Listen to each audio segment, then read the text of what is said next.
సమావేశం చేసిన print and electronic media ప్రతినిధులందరికీ నమస్కారాలండి. అలాగే తెలుగుదేశం పార్టీకి గత 5 సంవత్సరాలుగా ఏ కార్యక్రమం చేపట్టినా వెన్నంటూ ఉంటూ ప్రతిపక్షంలో నిరంతరము తమ అమూల్యమైన సేవలు అందించిన కుటుంబ సభ్యులందరికీ కూడా నేను పేరు పేరు ధన్యవాదాలు తెలుసుకుంటున్నాను. ముందుగా ఈ సమావేశం ఏర్పాటు చేయడానికి ప్రధానమైన కారణం గాజువాక నియోజకవర్గంలో ప్రజా పంపిణీ వ్యవస్థలో లోపాలు ఇప్పటికైనా అధికారులు సరిచేసుకోవాలని ఉద్దేశంతో ఈ కార్యక్రమం ఏర్పాటు చేయడం జరిగింది. ఎందుకంటే ప్రభుత్వాలు పేద ప్రజలకి న్యాయం జరగాలనే ఉద్దేశంతో ఆనాడు నందమూరి తారక రామారావు గారు 1 రూపాయికి కిలో బియ్యం పథకాన్ని పెడితే అది తరతరాలుగా అలాగా ఈనాటి వరకు వస్తూ ఉంది. కానీ గాజువాక నియోజకవర్గంలో కొంతమంది రైస్ మాఫియా అధికారులు గతంలో పనిచేసిన అధికారుల అండతో అలాగే వైసీపీ ప్రతినిధులుగా ఉంటూ ప్రతి నెల 1000 టన్నుల వరకు ప్రజల తాలూకా రేషన్ డిపోలో కలెక్ట్ చేసుకుంటూ తరలిస్తూ ఉన్నారు. ఇది నగ్న సత్యం. ఎందుకంటే గాజువాకలో జరుగుతున్న ఈ ప్రక్రియలో గతంలో పనిచేసిన అన్ని శాఖల అధికారులు వస్తూ ఉంది. ఇది తెలుగుదేశం పార్టీ ప్రభుత్వం. ఎక్కడ అటువంటి తప్పులు జరిగితే ఉపేక్షించేది లేదు. ఎందుకంటే మేము ఒకటే చెప్తున్నాం, పల్లా శ్రీనివాస్ గారి నాయకత్వంలో నిరంతరము మా కార్యకర్తలు నిజాయితీగా అభివృద్ధి అధికారంలో ఉన్నా ప్రతిపక్షంలో ఉన్నా మేము నిరంతరము ప్రజా హితం కోరే పనిచేస్తాం. మాకు కావాల్సింది ఏంటంటే ఏఎస్ఓ గారు కానీ జిల్లా ఇప్పుడు ఏసీపీ గారు కానీ జిల్లా కలెక్టర్ కానీ ఇతర అధికారులు జోక్యం చేసుకొని ఇప్పుడే నిన్నే జనసేన సోదరులు పవన్ కళ్యాణ్ గారి ఆదేశాలతో తెలుగుదేశం పార్టీ అందరూ కలిపి కాకినాడలో పెద్ద ఇక్కడ కూడా అటువంటి మాఫియా ఉందట. గత 5 సంవత్సరాలుగా పేదవాడు ఇప్పుడు ఏదైతే ఇంటింటికి రేషన్ అడ్డం పెట్టుకొని ఆ రేషన్కి వెళ్ళేటప్పటికే బ్యాగ్లో ఉంటాడు ఒక రెడీగా, ఆ బండిలోనే పేద ప్రజలకి ఏదో బలహీనతను అడ్డం పెట్టుకొని ఏదో ఇచ్చి కలెక్ట్ చేసుకొని వాహనాల్లో తరలించేస్తున్నారు. ఈ ప్రక్రియకు చమరగీతం పాడాలనే ఉద్దేశంతో ఈ కార్యక్రమం ఏర్పాటు చేశాం. నేను ఒకటే చెప్తా ఉన్నాను, ఇది గత 5 సంవత్సరాలుగా కరుడు గట్టిన అందులో కీలక పాత్ర పోషిస్తుంది వైసీపీ నాయకులే. వైసీపీ నాయకుల అండతోనే ఈ గాజువాకలో రైస్ మాఫియా రెచ్చిపోతుంది.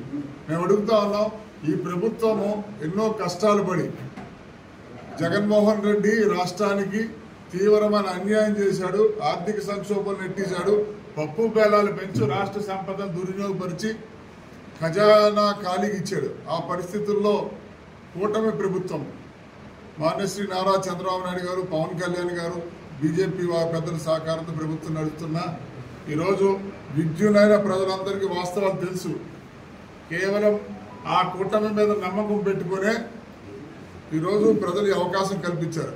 అవకాశాన్ని సద్వినియోగం పరచుకోవడంలో భాగంగా మొట్టమొదట అంటే వాలంటీర్లు ఉంటేనే ఈ రాష్ట్రం ఉంటుందనే రీతిలో జగన్మోహన్ రెడ్డి గారు ఏదైతే చెప్పారో అది తప్పు అని మొన్న పింఛన్లు పంపిణీలో నారా చంద్రబాబు గారి నాయకత్వంలో కూటమి ప్రభుత్వం నిరూపించింది.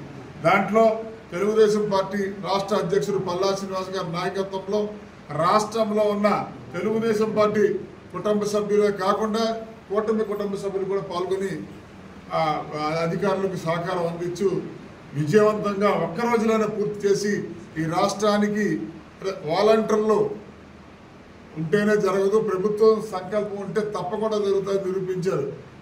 అయితే ఇప్పుడు రాబోయే రోజుల్లో అన్నా క్యాంటీన్ ఇతర చాలా కీలకమైన హామీలు వెళ్ళే దశలో మేము ఒకటే చెప్తాను, రాష్ట్ర సంపదను దోచుకోవడానికి వీలు లేదు.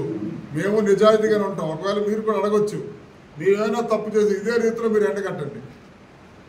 ఇక్కడ జరుగుతున్నది ఏంటంటే గడిచిన 5 సంవత్సరాలుగా ఆనాటి ఉన్న పోలీసు అధికారులు, ఆనాటి ఉన్న ఏఎస్ఓ, ఆనాటి ఉన్న ఇతర అధికారులందరూ అడ్డం పెట్టుకుని నెల 1000 టన్నులు వరకు కొంతమంది ఈ విధంగా లాలుచిపడి మిగతా అమ్ముకొని ఇతర రాష్ట్రాలకు తరలిస్తూ ఉన్నారు.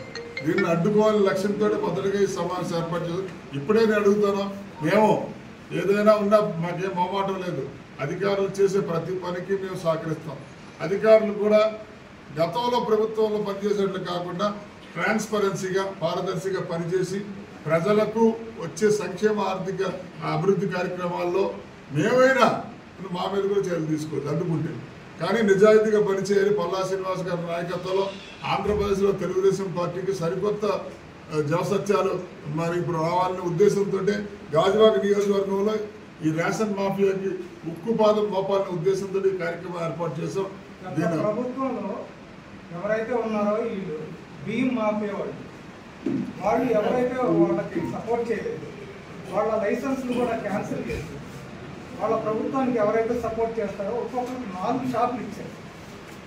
ఇప్పుడు ప్రతి టిఫిన్ బండి దగ్గర, నూడిల్స్ బండి దగ్గర, లేకపోతే క్యాటరింగ్ దగ్గర మొత్తం అన్ని డొమెస్టిక్ సిలిండర్లు వాడుకోకుండా, కమర్షియల్ సిలిండర్లు వాడకుండా డొమెస్టిక్ సిలిండర్లు ఇంట్లో వాడే సిలిండర్లు ఉపయోగిస్తున్నారు. అసలు ఇక్కడ ఏఎస్ఓ ఇప్పటి నుంచి ఏం చేస్తున్నారు? ఇన్ని సంవత్సరాల నుంచి ఈ ఎస్ఓ ఏం చేస్తున్నారు? అందుకే దాంతో పాటు కైనీ గుట్కాలు కూడా విచ్చలు అమ్ముతారండి. అది కూడా అరికట్టే విధంగా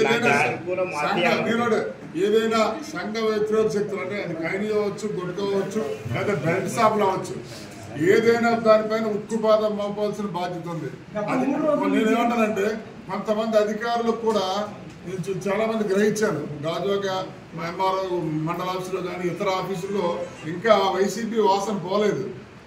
అది పోకపోతే అంటే నా పరిధి దాటిపోయినా నేను గాజువాక నియోజకవర్గంలో మా కుటుంబ సభ్యులందరూ మేము పోరాడాం, దుర్మార్గమైన పోరాడాం. కాబట్టి అది నేను ఆ విషయాన్ని మీ దూరం వారికి తెలియజేస్తా ఉన్నాం. ఇప్పటికైనా గతంలో జరిగినవి వదిలేయండి, నేను దాని జోలికి పోము.